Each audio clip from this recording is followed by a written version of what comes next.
পাকিস্তানের মধ্যে কোন একটা নাম কাসেম মুহাম্মদ, এখন অনেকেই বলছে সে নাকি কি ইমাম মাহাদি। বলছে কেন?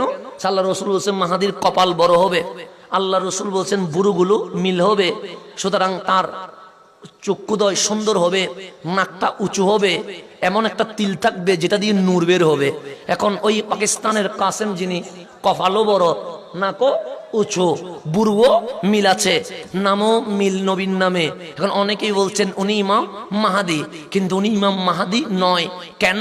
আমার রসুল বলে নাই মাহাদি পাকিস্তানে আসবে, মাহাদি বাংলাদেশে আসবে, মাহাদি হিন্দুস্তানে আসবে। আমার রসুল বলছে মাহাদি আসবে মদিনায়, প্রকাশ হবে মক্কায়। প্রকাশ হবে কোথায়? মক্কায়। এবং উনি আওলাদের রসুল হবে। কি হবে? আওলাদের। এখন বিশ্বে ইসলাম ছিটিয়ে ছিটিয়ে আছে, কিন্তু আস্তে আস্তে ইসলাম কোথায় চলে যাবে? মদিনার দিকে চলে যাবে। তখন আমরা দৌড়াইয়া সিরিয়ার দিকে যাব নিজেকে রক্ষা করার জন্য। অবস্থা বড় বড় খারাপ হবে। আমার রসুল বললেন 3 ভাগের 1 ভাগ যুদ্ধে শহীদ হয়ে যাবে। কয় ভাগের? এখন কয়শো কোটি? 800 কোটি মানুষ আছে, তোর মধ্যে 3 ভাগের 1 ভাগ কি হয়ে যাবে? শহীদ হয়ে যাবে। 3 ভাগের 1 ভাগ মারা যাবে, আর 3 ভাগের 1 ভাগ জিন্দা থাকবে। তাহলে মানুষের সংখ্যা বেশি হবে না কম হবে? কম হবে। সেই সময়ে ইমাম মাহাদি আসবে, ইসলাম মদিনার দিকে চলে যাবে। আমার রসুল বললেন ইসলাম প্রচার হয়েছে মদিনা থেকে, আসছে মক্কায় প্রচার করতে। কে? এরপর ইসলাম বের হয়ে যাবে। ইসলাম এখন ভ্রমণ করছে, কখনো স্পেনে, কখনো বাংলাদেশে, কখনো পাকিস্তানে, কখনো হিন্দুস্তানে। ঘুরতে ঘুরতে এমন একটা সময় আসবে ইসলাম আবার মদিনায় ঢুকে যাবে। কোথায় ঢুকে যাবে? করুণ পরিস্থিতি আসবে কি আসবে না? আসবে। তো ইমাম মাহাদি তখন আসবে। এখন কখন আসবে এটা নিয়ে অনেকজন অনেক কথা বলেছে, কিন্তু আমার কাছে 2 জনের বক্তব্য বড় ভালো লাগছে। কয়জনের বক্তব্য? একজনের নাম মহিউদ্দিন ইবনুল আরবি। মহিউদ্দিন এটা আমার গোসে পাকের রুহানি সন্তান। কি সন্তান? সেজন্য ইবনুল আরবি, বাবার নাম নাই আরবির ছেলে। উনি রুহানি সন্তান, যিনি এত বেশি আল্লাহর ওলি ছিলেন, সর্বমহল ওনাকে সম্মান করে। মহিউদ্দিন ইবনুল আরবি। আরেকজন হচ্ছে আপনার আমার যাকে ইমাম বলি, ইমাম আহমদ রাজা খা ফাদেলে বেরলভি, যিনি আলা হযরত। এই 2 জনে একরকম কথা বলছে। সে ইমাম মাহাদি কখন আসবে জানো? সে কখন? সে 1830 হিজরির পরে। 1800 ইসলাম আর বেশি কি থাকবে না, প্রসারিত থাকবে না, চতুর্দিক থেকে সংকীর্ণ হয়ে যাবে, খেলাফত নামের কিছুই থাকবে না।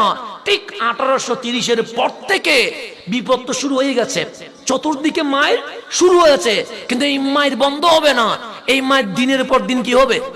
বাড়বে। তো বাড়তে বাড়তে গিয়ে 1830, এখন 1445 হিজরি, 1830-এর দিকে ইসলামী দেশ বলতে কোন নাম ঠিকানা থাকবে না। ঠিক যখন মুসলমানের পরিস্থিতি সবচেয়ে খারাপ হয়ে যাবে, ঠিক 1900 হিজরিতে গিয়ে ইমাম মাহাদির আত্মপ্রকাশ হবে। কয়শো হিজরিতে? 1900 হিজরি। এটাই মহিউদ্দিন ইবনুল আরবি এবং আমার আলা হযরত বলছেন 1900 হিজরি। দলিল কি? দলিল লাগবে না? তো দলিল আছে। কি দলিল? তুমি কোরআন শরীফ খোলো। তো আমি কোরআন শরীফ পড়লাম। কোরআন শরীফের প্রথম আয়াত কি? প্রথম আয়াত বিসমিল্লাহির রহমানির রহিম। কথা ঠিক না? সূরা ফাতিহার আগে কি আছে? আলহামদুলিল্লাহর আগে বিসমিল্লাহ আছে না নাই? তো কোরআন শরীফের প্রথম আয়াত কি? বিসমিল্লাহির রহমানির। তাই বা থেকে রহিম পর্যন্ত যদি গণেন শব্দ হবে 19টা। শব্দ কয়টা? 19টা। তো মহিউদ্দিন ইবনুল আরবি বলছে কোরআনের প্রত্যেক কিছুর কাছে একটা মেসেজ আছে।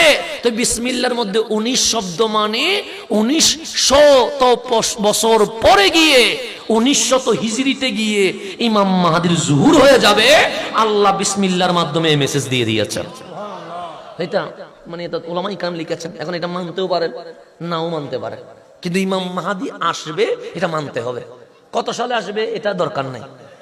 দাজ্জাল আসবে এটা মানতে হবে, না মানলে কুফরি।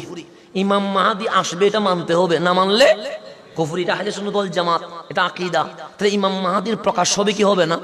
হবে।